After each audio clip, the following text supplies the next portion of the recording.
Malipayon bang mga mama, mga asawa? Alam sa ito mga online viewers, Happy Mother's Day to all of you. Kung sa mga orasan ninyo rin na subaybay, be it live via Facebook or later on in the uploading of the YouTube channel.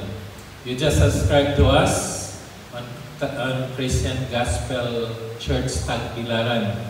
If you're watching this via YouTube and you are not yet a subscriber, you can see a button over here.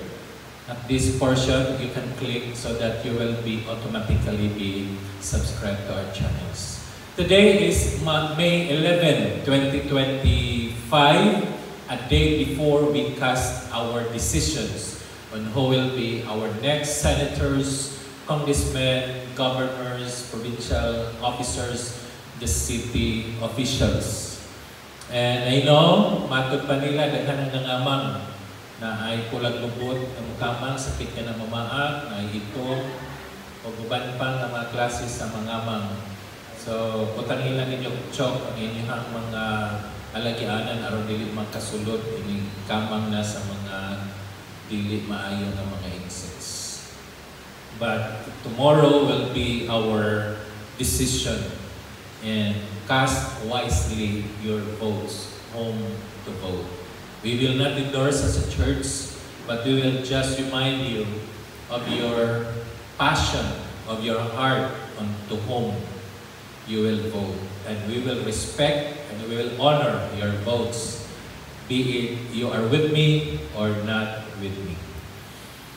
There is no specific, as of now, as I've known, kung naaman, like sa Mother's Day, lahat ng mga inahan at babae sa bagong Pilipinas.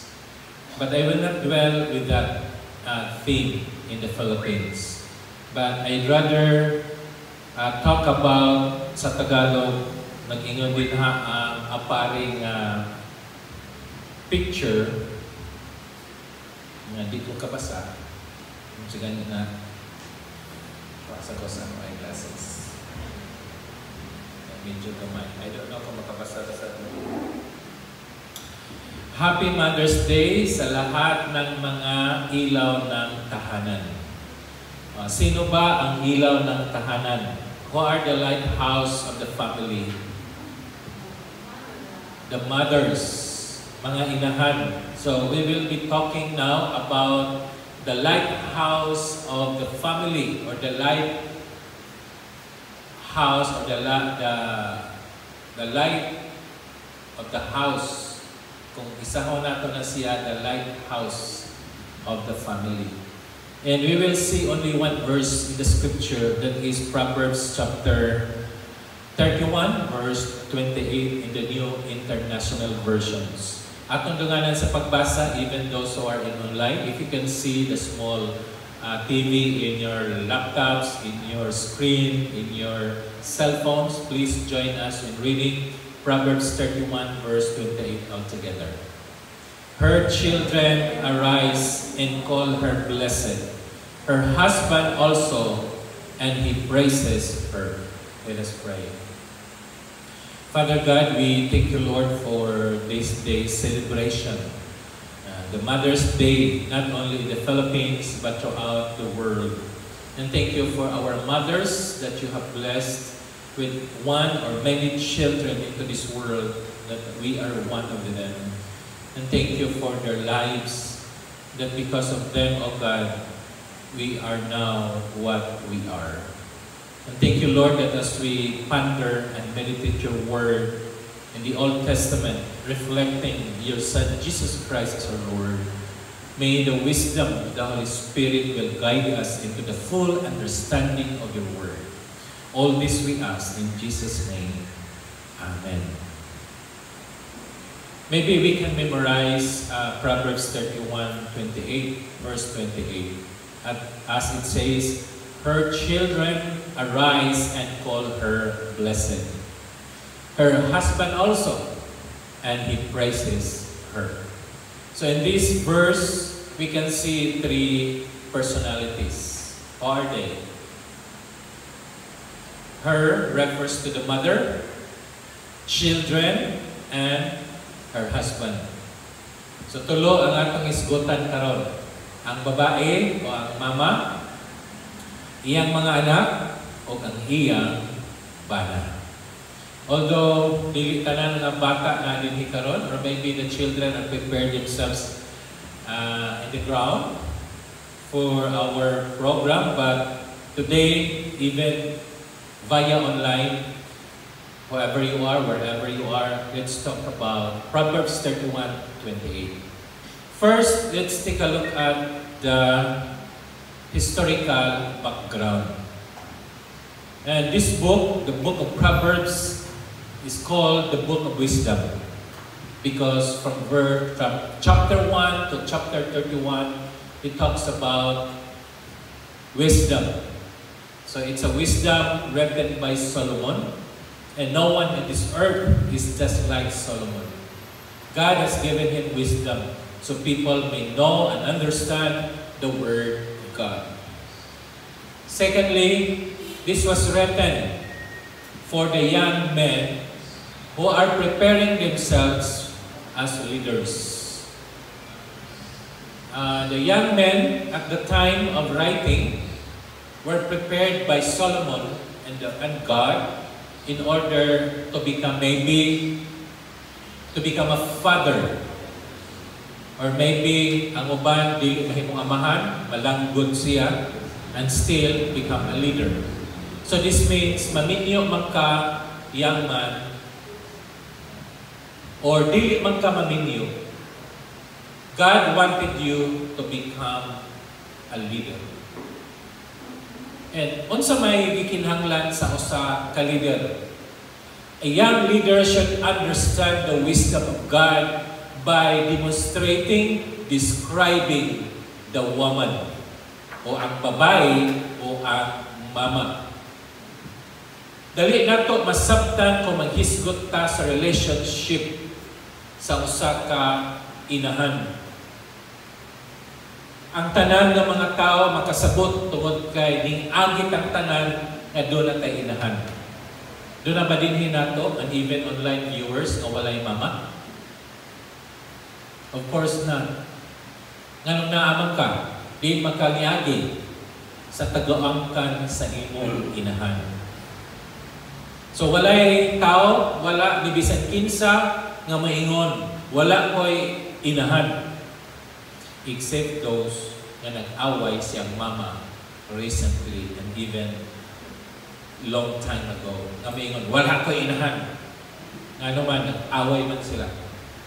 Ngayon karong adlaw, kung doon ay nag-away, mama ang inahan, mingin ang mama, wak ko'y anak. Ingon ko ng anak, labaw na ko ay inahan. Now, those are just the expressions of an anger heart, of which it will change in a minute or two.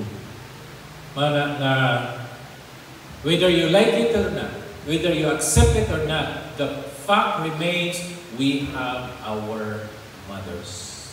Be it alive right now, or has been dead many years ago, or has been lost that you cannot find it, remember, you have a mother.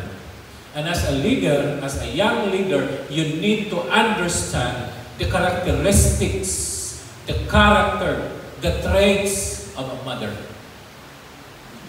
That is why Proverbs 31 verses 10 to 31, this will serve as the model of an ideal woman and the wisdom that the woman takes into action. And later on, we will understand, this is a perfect mother. This is a perfect woman. Can we find this perfect woman, an ideal woman that is found in Proverbs 31? Later on, we will understand this.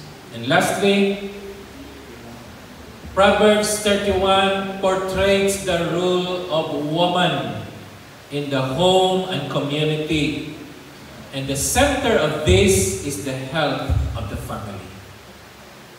So ang pinaka number one na role sa mama sa pamilya is a good health for the family. And sometimes we think about health, when medicines, vitamins, niya. No, it is not. Those are limited health. Ang gihatag sa Department of Health, limited lang siya sa physical. But when the Word of God says, the health of the family, it encompasses the entirety of a woman. Be it physical, mental, psychological, spiritual, and all tuwal-tuwal din. But ipasabot, kinatibukan sa pamilya, if you want to have a healthy family, we need a healthy mother.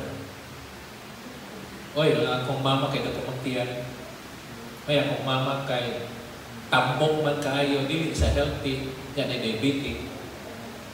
Well, usalang na, gamay lang nga part sa gitawag nato the wellness and the health of the family. The entirety is spiritual health. And the woman manages the households. Of course, kinsa may mag-manage sa households, kinsa may magtanaw sa pagkaon, sa kusina, of course, ang mama. In the modern times, dili na si mama. Kinsa man ang helper. Kinsa man may kasagarang helper, babae or lalaki? Babae. Kita ba mo helper na lalaki nga may maglaban, may magluto, may maglimpyo, na ba? O mo kita, ambot ka mo, kita mo? Mag-hire ka, magwatag helper na lalaki, siya man malansa, siya maglaba, siya tanan nato, so hula na to, tag 6,000 to 8,000 a month. I don't know kung nga ba. Kung nga, ato na i-document. Kasagaran nga atong kang helper, babae, be it batanon, or medyo idaran, o idad-idaran at ito. Kining batanon, mga kulang pagbuot, giyahan. Pero katong medyo tote na, di na giyahan, maunay magbuot. Manang ako ng atong mga helpers, medyo idad-idara na yun, sila'y magbuot nimo. Kaya nga no, idad-idara naman sila. Mani siya'y pendulum sa atong helper. Patanon pa, medyo sakit sa ulo. Kung tiguan na, sakit ihapon sa ulo. Para di ka magsakit, ikaw magtrabaho sa imong balay. Now, let's go deeper about the verse. The verse 28 says, her children arise and call her blessed. Oh, the Bible says, ang iyang mga anak, mingtindo o nag-ingon siyang mama. What is blessed? Bulahan ka na pagkaina.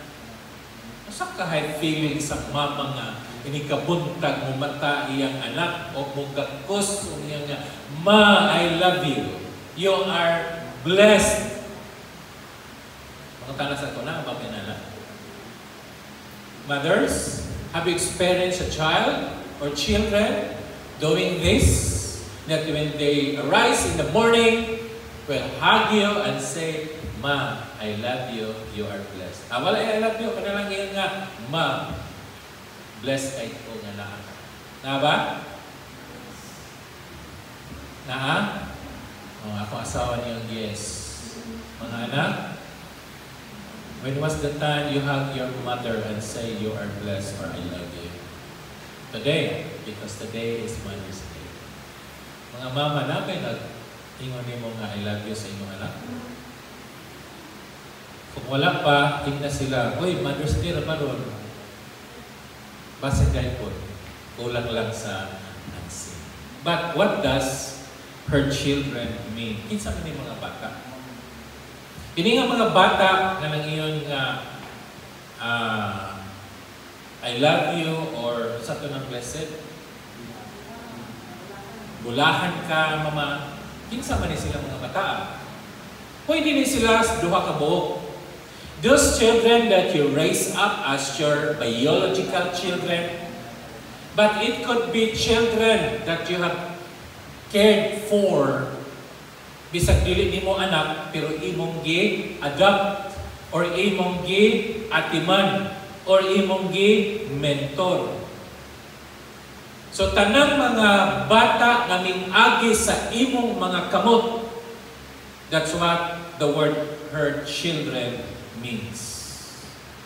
So dili lang isa mo refer sa imong biological children, but those you adopted and you mentored, mga bata sila nimo. Ano sahay kini mga adopted children talag saray maayo.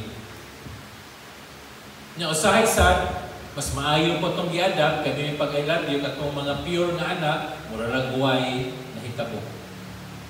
Mas may patong gi-mentor nimo nga bata maski dili nimo biological children nga mas nabuotan ug motuman kaysa imong mga anak nga pure nga medyo gahing ulo. Regardless, anak niya nga circumstances, the Word of God says, ang inahan nga anaan na describe sa Proverbs 31, ang iyang mga anak, ini kabuntag, o be it unknown, or be it during anything, gathering, bisan asa, bisan unsa nga situation, well, say, you are blessed. And what does the arise means? Sayo naman na, Pastor, nga arise, tindog. Ako mga anak, ning tindog, o ning great na ko, Happy Mother's Day. What does standing means? In the old history, and even today, karon na lang sa tao, sa una panahon, ang pagtindog usa ka respeto. Usap ka pagpakita sa imong respeto o imong pagtan-aw sa usa ka tawo imong gitindogan nga mas labaw nimo and you bless them.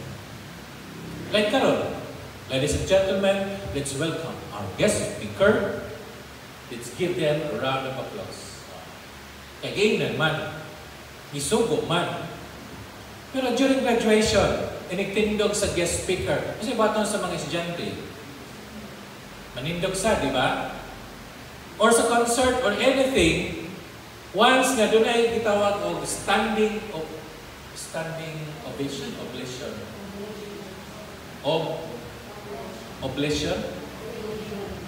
standing ovation. Ano na may standing ovation? Sa ibang pasabot ka na niya. Bot pasabot, dalingaw ka. Bot pasabot, na impress ka, niya appreciate ka. Bot pasabot, nindot kayo nang naasa to nga. Wala nakatindog ka, nakapakpak ka, yes! Or di ba, praise the Lord. Sa ito pa na meaning, ang pagtindog sa usa ka bata o moduol sa iyang ina. In a negative standing, wa pagalitan ako mag-istorya, may tindog na ka o nilakaw, gibiyahan niyo mong mama. Lahi ko na standing. May tindog siya kay nilakaw o di na maminaw. Gasampung pa sa iyahang donggan kay di na gusto maminaw sa yaw-yaw sa iyahang mama.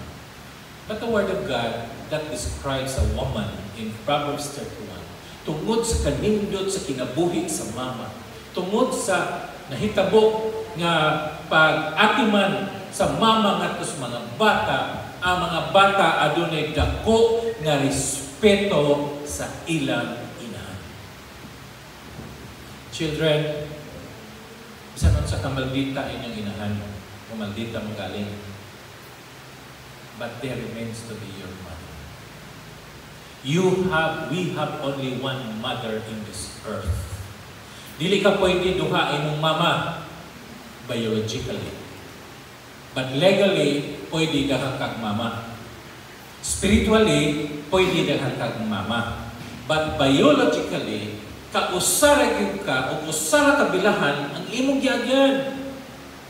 Therefore, even what kind of mother you have, be it good or bad, remember mama nimo siya.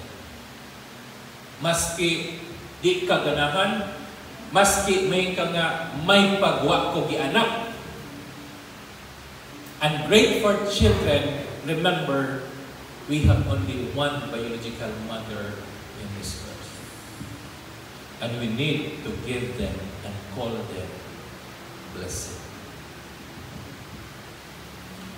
They acknowledge, the children acknowledge the life of their mother as one that brings joy, that brings favor, and a lasting impact into your life. Well, may mga bata na mayon nga, why impact ang akong inahan ako? Impacto na akong anak. Maybe what? Because, why?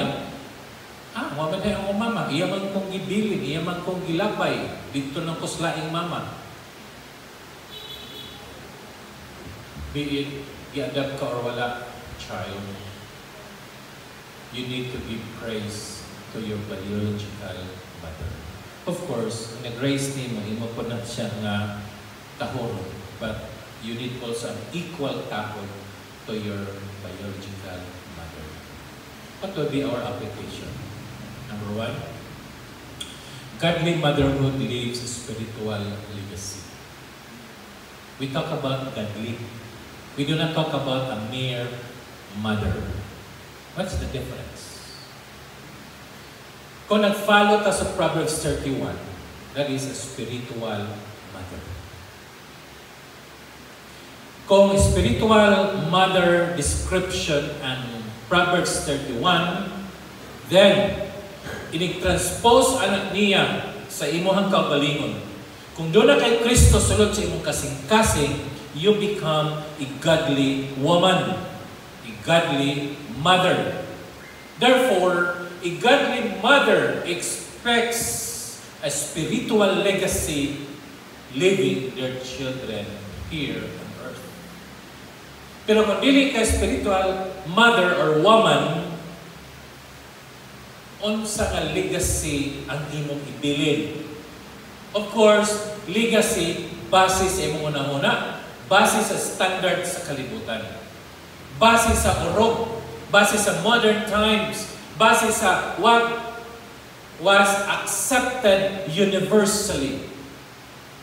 But for us Christians, we need to leave a spiritual legacy to our children if you are a godly mother. So, ang dili godly mother, exception to the rule. So, kung dili ka godly karon, ay kabala ka, wag kay apil-ani. Pero kung godly ka na mother, mauni ang gusto ninyo, mga inahan, ibilin sa inyong mga anak. Kung saan man pagbilin o spiritual legacy ang inahan namin na simbahan, ang mga bata, wag man diha. How could it be? And these children that has been raised spiritually, also the same children that is raised with love, discipline, and true growth, with a deep gratitude and admiration for their mother. Manang kung kitang tanan nata sa family of God, di yun nato kalikayan na bisan unsa ka maldita sa iyong inahan, you can still say to your mother, I love you, mother. I love you, mom. Labi ng kuutan. Yan, ikamatay, hilak ka. Kung maldita yung inahan, ikamatay, hilak ka. Why? You remember how your mother raised you up in the way that you do not want.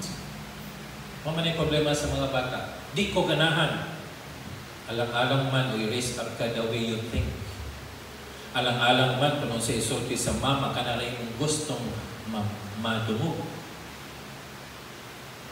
The mother has been given wisdom by God to raise their children in the way of the Lord. Not in the way the children wants to be raised. Number 2. The verse continued, her husband also, ato na ta sa mga bata. Ato na ta sa mga bata. Her husband also, unsa nga also, nag-bless and he praises her. Also, of course, refers to the father. The honor she received is not just from the children, but from his or her partner in life. Kinsa man ni sila, mga bana. Asa makakuha og strength ang mga asawa sa bana.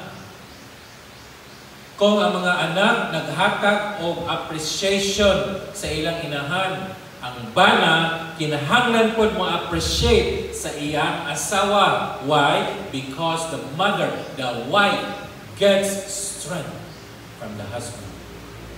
So like kuno, inyong balay, wa kan gaduhi ang pultahan.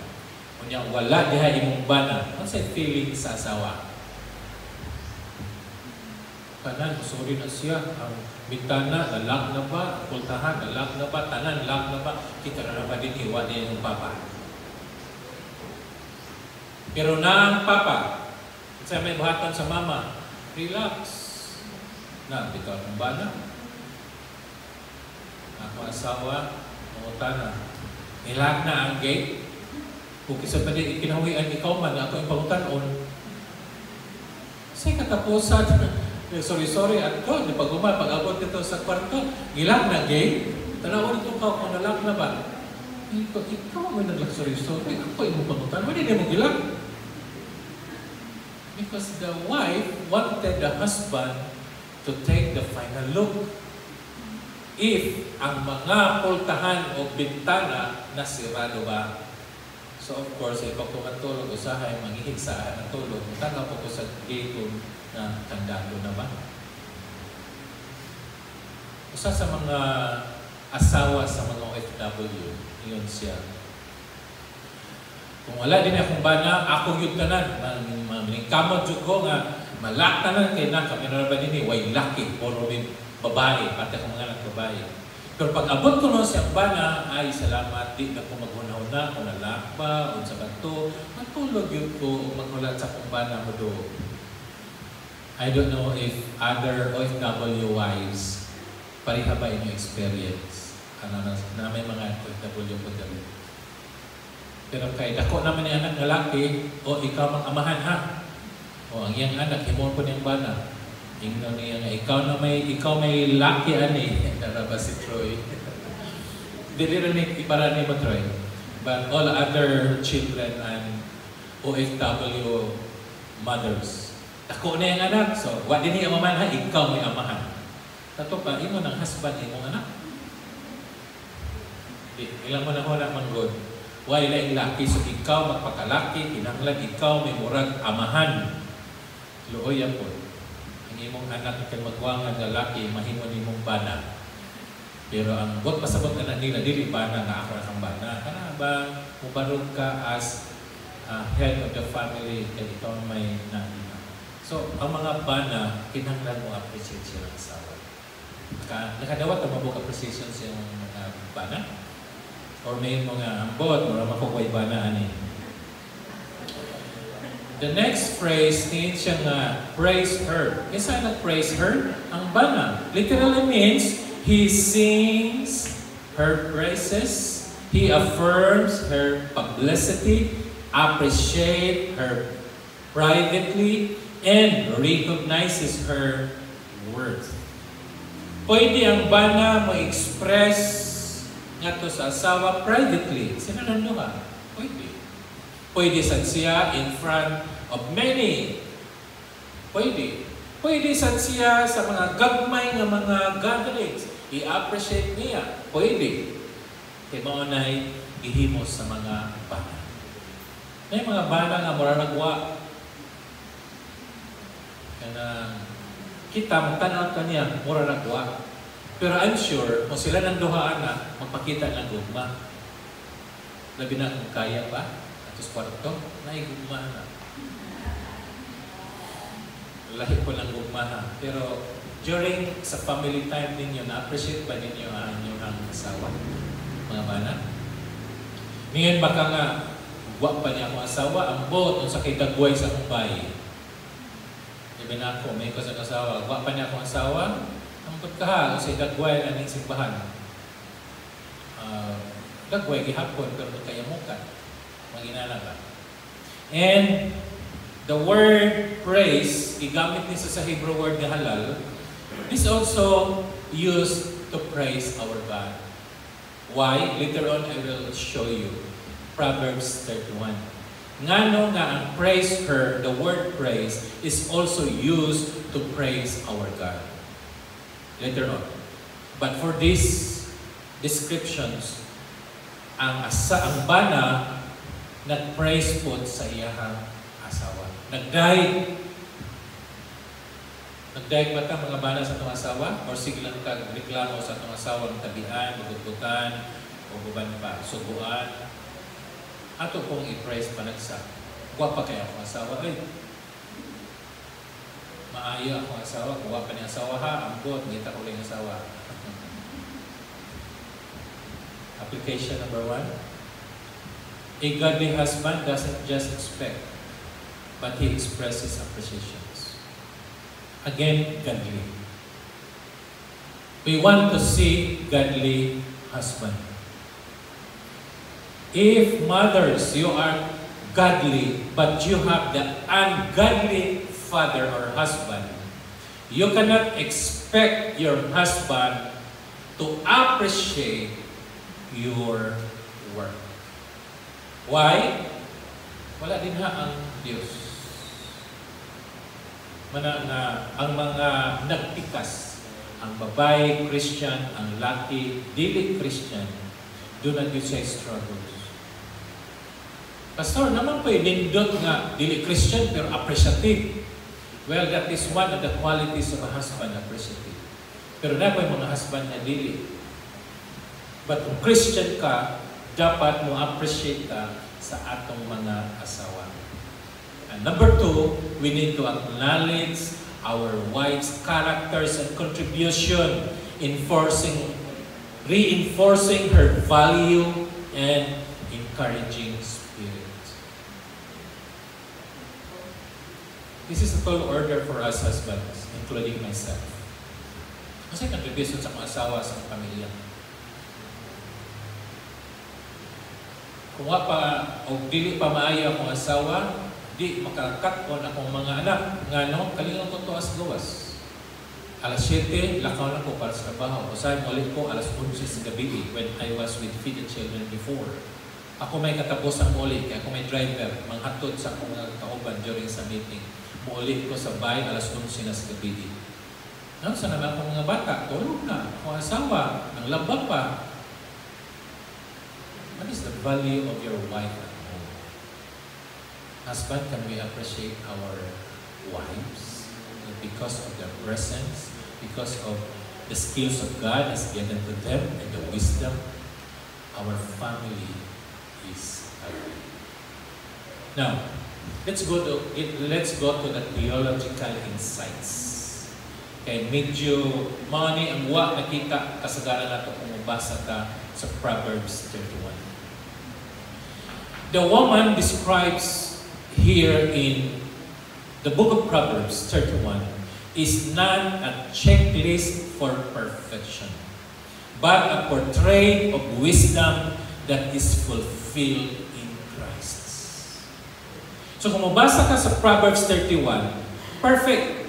Ngayon ka nga, asa ka kakitaan ng bayhana. Manang ubang mga lagi, di naman ninyo, labi na kung ang ilahang standard, Proverbs 31. Why?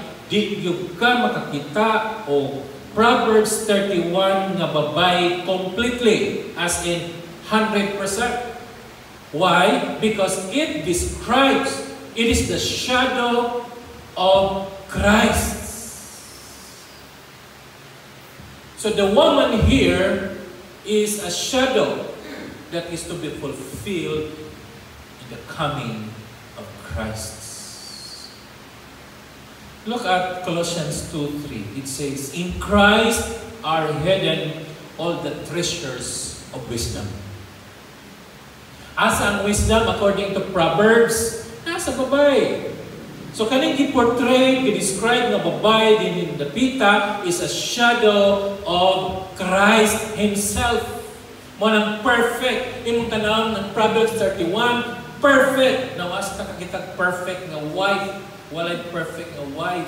neither a husband, but it is a shadow of the Lord Jesus Christ. That Christ is the wisdom of God, hidden wisdom of God.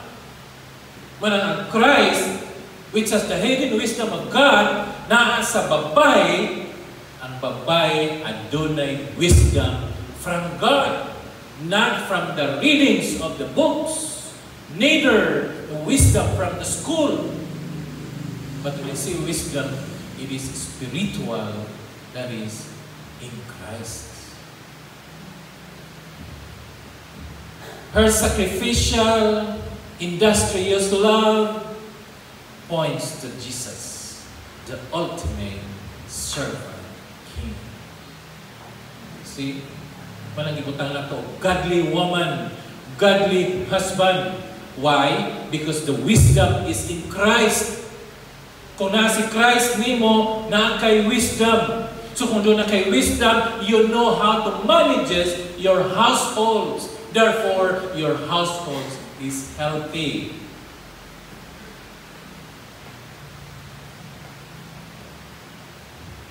As the bride of Christ, which is the church, we are also being shaped into such beauty and honor. Marag yun yung nakalamang na to. If you have Christ in your heart, you know how to manage your households. And you make your households healthy. Asa magsugod and health and wellness sa atong households. It will start at the most inner part of man. Asa ang most inner part of man? Balik na punta sa tulog ka part sa tao. Ang sa ganitong tulog ka part sa tao? Body, soul, and spirit. Asa ang the most inner part of man? The spirit. Adto magsugod sa kinauyukan na parte sa tao ang wisdom, because the Spirit of God is in the spirit of man. Therefore, if you have the Spirit of God in your spirit, you have the hidden wisdom from God. And that hidden wisdom from God will go to your soul. Ang soul na ito, doon ay 3 parts. The mind, the emotions, and will. And the wisdom of God will go into your mind. And now you know how to manage your households according to the Word of God. It is not according to my grandmother. It is not according to my neighbor or to my teacher. But it is according to the Word of God. Ano yung nakalamang sa mga Christians? Friends, you want to have wisdom? Then accept Christ as your Lord and Savior. Let the Spirit of Christ reside in your spirit.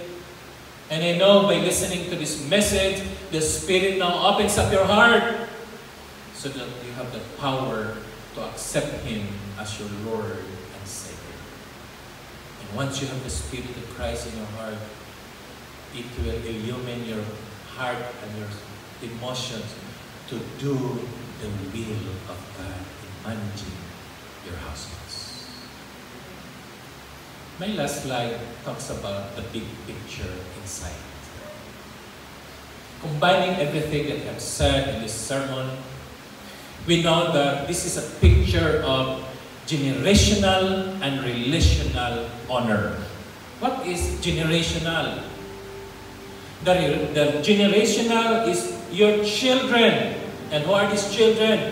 Biological, spiritual, or even other things that causes the children to come to you for mentoring, for discipling, for their growth.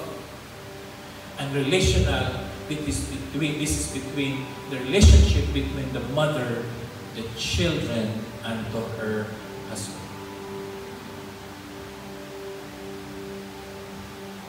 The mother's life overflows with wisdom, service, and love. So her children and husband naturally rise up in gratitude. This is how effective influential, and important, a godly woman, a godly mother in the households. And all this is the fruit of a life in Christ. Exception to the rule, if you don't have Christ, you cannot perform and listen to this message. Only those mothers, wives who have Christ in their heart can perform what Proverbs 31 describes to a woman as the lighthouse in the family. Are you this woman? Are you the woman Proverbs 31 is describing? Are you the husband of your children supporting your wife? Are you a child that raises gratitude, that acknowledges the efforts of your mother in raising you up on who you are right now? All this can be done if we are all in Christ. Let us pray. Father God, we thank you for the message this morning.